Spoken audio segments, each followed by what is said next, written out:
ქუთაისის სააპელაციო სასამართლოში ბათუმელებისა და ნეტგაზეთის დამფუძნებლის პოლიტპატიმარ მზია ამაღლობელის სააპელაციო საჩივრის განხილვა მიმდინარეობს. დაცვის მხარე მოსამართლე ნინო სახელაშვილის მიერ ამაღლობელისთვის გამოტანილი განაჩენის გაუქმებას და ჟურნალისტის უდანაშაულო ცნობას ითხოვს. ნინო სახელაშვილმა ამაღლობელი ბათუმის პოლიციის ყოფილი უფროსის ირაკლი დგებუაძისთვის გაწნული სილის გამო საზოგადოებრივი წესრიგის დამცველის მიმართ წინააღმდეგობის მუქარის ან ძალადობის ფაქტზე დამნაშავეცნო და 2 წლით პატიმრობა მიუსაჯა. ამ გადაწყვეტილებას არც პროკურატურა ეთანხმება და სააპელაციოში ითხოვს, რომ მზია ამაღლობელი დამნაშავედ პოლიციელზე თავდასხმაში იქნეს ცნობილი. ამ შემთხვევაში მედია მენეჯერს 4-დან 7 წლამდე პატიმრობა ემუქრება. დღევანდელ სხდომაზე დასკვნითი სიტყვისას პროკურორმა თორნიკე გოგეშვილმა ამაღლობელისთვის თავდაპირველად წარდგენილი ბრალდებით გათვალისწინებული სასჯელი მოითხოვა. დღევანდელ პროცესზე მხარეებმა შუამდგომლობებიც დააყენეს. ადვოკატმა მაია მწარიაშვილმა თქვა, რომ გართულებული მხედველობის გამო მზია ამაღლობელს შეზღუდული შესაძლებლობის მქონე პირის სტატუსი ეკუთვნის და საჭირო პროცედურების დასაწყებად პენიტენციურ სამსახურს შესაბამისი წერილით უკვე მიმართა. მწარიაშვილმა საქმეში ამ წერილის მტკიცებულებად დართვა მოითხოვა. შუამდგომლობას მოსამართლეთა კოლეგია დათანხმდა, წინააღმდეგი არც პროკურატურა ყოფილა.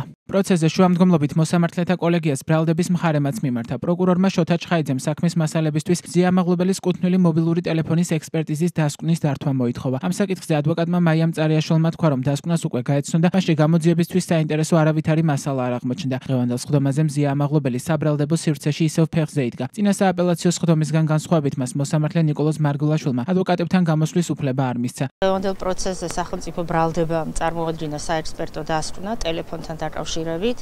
ტელეფონის დაბრუნებას ჩვენ ვითხოვდით წინა პროცესზე, იმიტომ რომ სასამართლოს განაჩენით მათ ჰქონდათ ვალდებულება დაებრუნებინათ. დღეს წარმოადგინეს საექსპერტო დასკვნა, სადაც წერია, რომ მზია ამაღლობელის ტელეფონში deep state-ი ვერ იპოვნეს. კრება დარჩა მხიარული, მაგრამ ხომ ისაუბრეს ამდენი ხანი, ხომ დააბრალეს ყველაფერი, ხან აგენტობა, ხან ინსტრუქციით მოქმედება, სხვა არაერთი მაიმუნობა, ხომ დააბრალეს. სახელმწიფო ბრალდება ასაჩივრებს ისევ და ითხოვს გადაკვალიფიცირებას თავდასხმის მუხლზე, შესაბამისად როგორც ბრალის დამძიმებას, ასე სასჯელის დამძიმებას.